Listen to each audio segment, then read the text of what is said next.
I mean, I think Mick is ultimately the first ever global archaeologist. Archaeology is a very small community, but with Mick, the world knew Mick.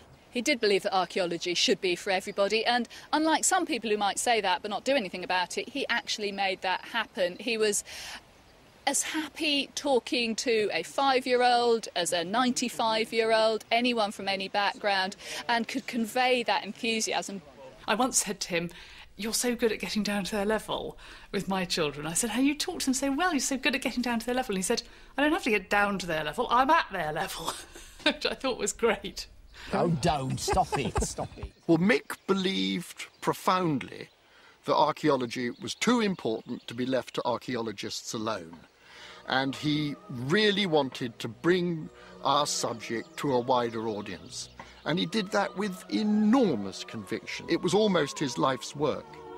Mick wasn't that interested in pyramids and golden chariots.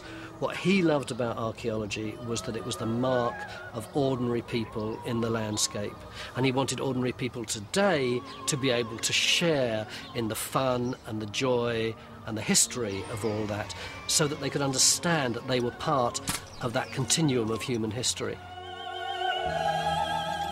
The thing about Mick also was that he never lost sight of what it was like to be a beginner, that he could always imagine himself inside the head of somebody who was seeing all these amazing remains of the ancient past for the first time, and he could remember that you didn't necessarily know if the Vikings came before or after the Romans. It's a short-term term for that Dark Age period. I suppose what he taught me more than anything else was that a phenomenon like archaeology doesn't have to be an academic subject. It can just be fun.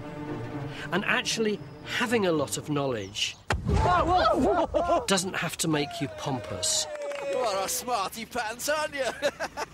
I think that the essence of Time Team really came from Mick refusing to allow things to be dumbed down. That they were made easy to understand is one thing, but everything had absolute integrity. Mick was never happier than when he was getting ordinary people engaged in archaeology, and this next episode shows him, I think, at his very best.